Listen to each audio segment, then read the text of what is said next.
Middle east countries ఒకప్పుడు నీళ్ళ కోసం యుద్ధాలు చేశాయి. ఇప్పుడు ఆయిల్ కోసం చేస్తున్నాయి. మళ్ళీ త్వరలో నీళ్ళ కోసం యుద్ధాలు స్టార్ట్ అవుతాయా? మన భూమిపై 70% నీరు ఉంది. అయితే ఎందుకు ఇంకా మనుషులు నీటి కోసం ఇబ్బంది పడుతున్నారు? నీరు జీవనానికి మూలం. కానీ అదే నీరు యుద్ధాల కారణమవుతుందా? ప్రపంచంలో కొందరు రోజుకు లీటర్ల నీరు వాడుతుంటే మరికొందరు ఒక బొట్టు నీటి కోసం ఎందుకు కిలోమీటర్లు నడుస్తున్నారు? ఒక దేశం నదిని అడ్డుకుంటే దిగువ దేశం పరిస్థితి ఏమవుతుంది? మనమే ఈ సమస్య కారణమా, లేకపోతే మనమే పరిష్కారమా? ఈ ప్రశ్నలన్నిటికీ సమాధానం తెలుసుకుందాం. Welcome to global nexus.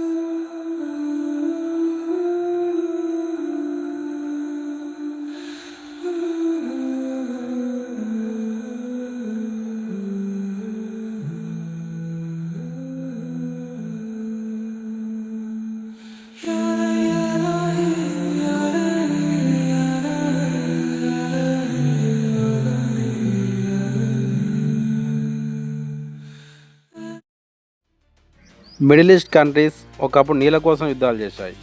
ఇప్పుడు ఆయిల్ కోసం చేస్తున్నాయి. మళ్ళీ త్వరలో నీళ్ళ కోసం యుద్ధాలు స్టార్ట్ అవుతాయా?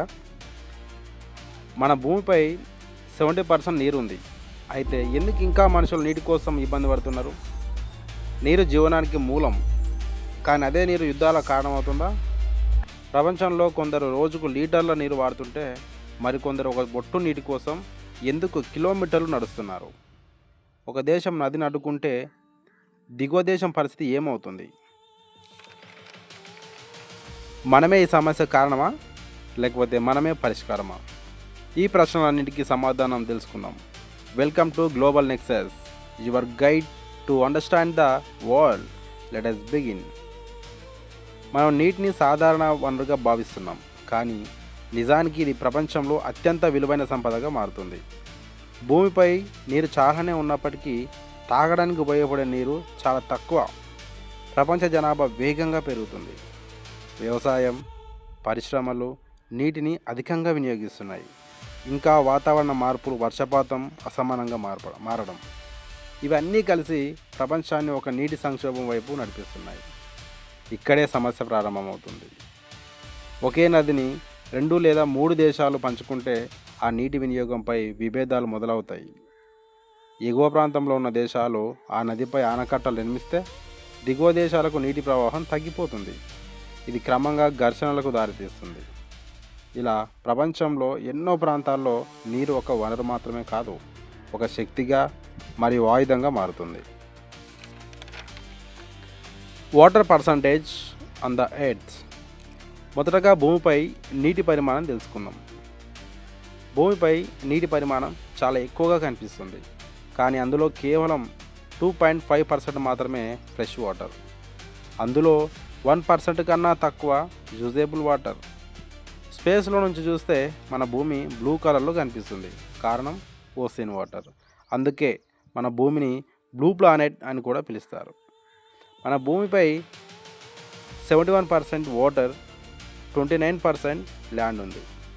మనకు త్రాగడానికి పనికొచ్చే వాటర్ 1% అని చెప్పుకున్నాం కదా. దీన్ని మనం 100% అనుకుంటే 68% వాటర్ మంచు రూపంలో ఉంది, అంటే ice caps and glaciers. 30% ground water, remaining 2% water మనం ఇప్పుడు భూమి ఉపరితలం పైన నదులు, చెరువులు, కుంటలు, సరస్సులు మొదలైన రకాలుగా చూస్తున్నాం. నీరు అధిక వినియోగం.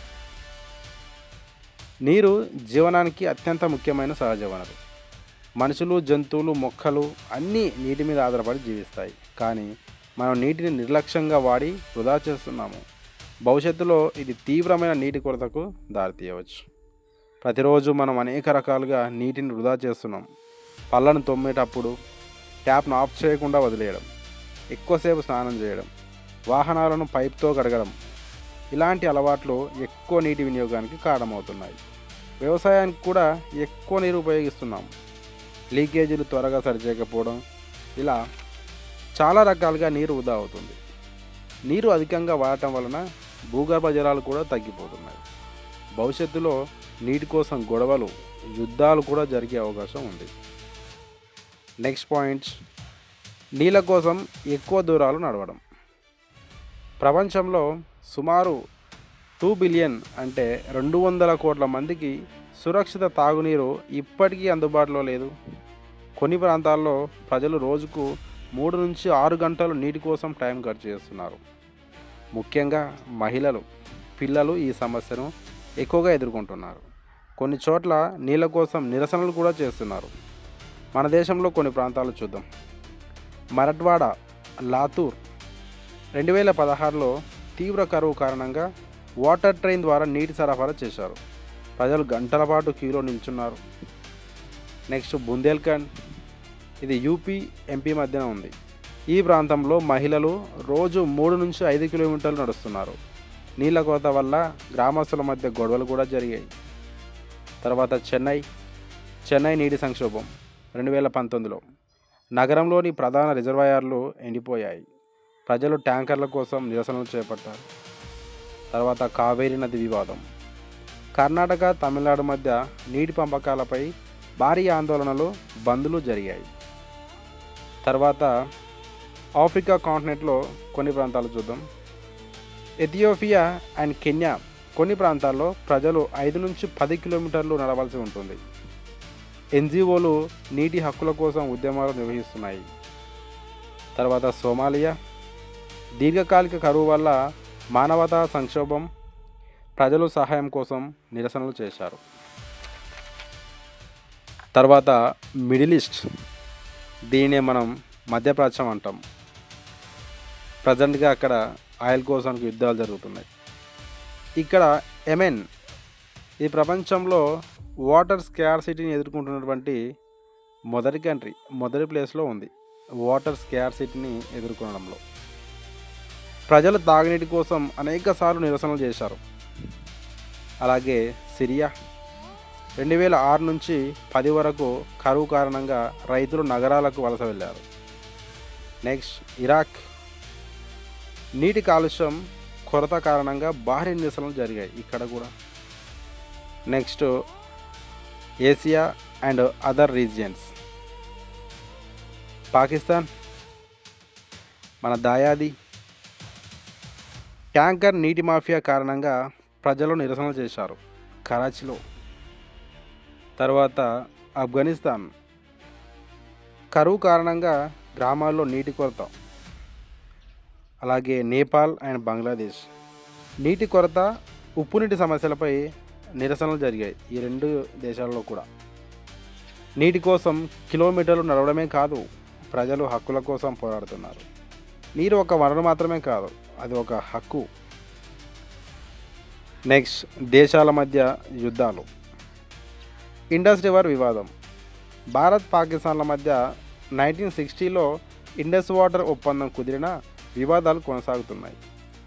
భారత్ డ్యాములు నిర్మిస్తే పాక్ అభ్యంతరం చెబుతుంది. చినాబ్, జీలం నదులపై ఎక్కువగా వివాదం ఉంది. నైల్ రివర్ వివాదం, ఇథియోపియా నిర్మిస్తున్న గ్రాండ్ ఇథియోపియన్ రెనైసెన్స్ డ్యామ్ ప్రధాన కారణం. ఈజిప్ట్ పూర్తిగా త్రాగునీటికి ఈ నీటిపైన, ఈ నైల్ రివర్పై ఆధారపడుతుంది. కావున నీటి ప్రవాహం తగ్గుతుందని ఈజిప్ట్ భయపడుతుంది. నెక్స్ట్ టర్కీ, సిరియా, ఇరాక్, ఈ 3 కంట్రీస్ మధ్యన వివాదం ఒకసారి చూద్దాం. టర్కీ డ్యామ్ నిర్మించడం వల్ల నీటి ప్రవాహం తగ్గింది. సిరియా, ఇరాక్ దేశాలు నీటి కొరతతో ఇబ్బంది పడుతున్నాయి. ఇది రాజకీయ ఉద్రిక్తతలకు దారితీస్తుంది. Next India, Bangladesh, Farakka barrage వల్ల బంగ్లాదేశ్లో నీటి ప్రవాహంపై ప్రభావం. నెక్స్ట్ నీరు గొడవలకు కారణమవుతుందా? అవును, అవుతుందనే చెప్పవచ్చు. ప్రస్తుతం ఆయిల్ కోసం ప్రపంచవ్యాప్తంగా యుద్ధాలు మొదలయ్యాయి. కానీ కనపడకుండా శతాబ్దాల నుంచి ప్రపంచ దేశాల మధ్య యుద్ధాలు నడుస్తున్నాయి నీటి కోసం. ఆయిల్కి బదులుగా ప్రత్యామ్నాయాలు ఉన్నాయి, కానీ వాటర్కి అలా ఉండవు కదా. 21వ శతాబ్దంలో కూడా నీళ్ళ కోసం కడుపులు మార్చుకునే ప్రాంతాలు ఉన్నాయని తెలుసా? టెక్నాలజీ ఎదిగింది, దాంతోపాటే వాటర్ వినియోగం కూడా పెరిగింది. పెరుగుతున్న జనాభాకు నీరు సమస్యగా మారింది. జనాభా నివాసాలకు నీళ్ళ ప్రాంతాలను కనిపించకుండా చేస్తున్నారు. సర్ఫేస్ వాటర్ సరిపోక గ్రౌండ్ వాటర్ని తోడేస్తున్నారు. ప్రతి సంవత్సరం వేసవిలో టెంపరేచర్ పెరుగుతూ ఉంది. గుడ్డు ఒకటి ఎండలో వేస్తే ఆమ్లెట్ అవుతుంది. ఈ వాటర్ ప్రాబ్లమ్స్ తెలియాలంటే సమ్మర్లో చక్కగా చూడొచ్చు. ప్రస్తుతం మనం వైరల్గా చర్చించుకుంటున్న విషయం Middle East oil resources and their conflicts. కానీ వాటికి తెలుసు వాటర్ ఇంపార్టెన్స్ ఏంటో. వాళ్ళు కొన్ని పరిస్థితుల్లో వాటర్ కోసం వాళ్ళ మధ్య యుద్ధాలు జరుపుకుంటున్నారు. కానీ మనకి ఇప్పుడు కనిపిస్తున్నది ఆయిల్ గొడవలు మాత్రమే. భవిష్యత్తులో నీళ్ళ కోసం ప్రపంచ దేశాల మధ్య యుద్ధాలు జరిగినా ఆశ్చర్యపోనవసరం లేదు. వాటర్ గురించి మనం క్లుప్తంగా తెలుసుకుంటున్నాం అనుకుంటున్నాం. ఇలా ప్రపంచవ్యాప్తంగా ఉన్నటువంటి గొడవలు, భవిష్యత్తులో గొడవలు జరుగుతాయా జరగవా అనేది అది మొత్తం గినంగా మన మానవాళిపైన ఆధారపడి ఉంది. ఇలాంటి విషయాలు మీరు మరిన్ని తెలుసుకోవాలనుకుంటే ఇప్పుడే సబ్స్క్రైబ్ చేయండి మన global nexus channel. Thank you.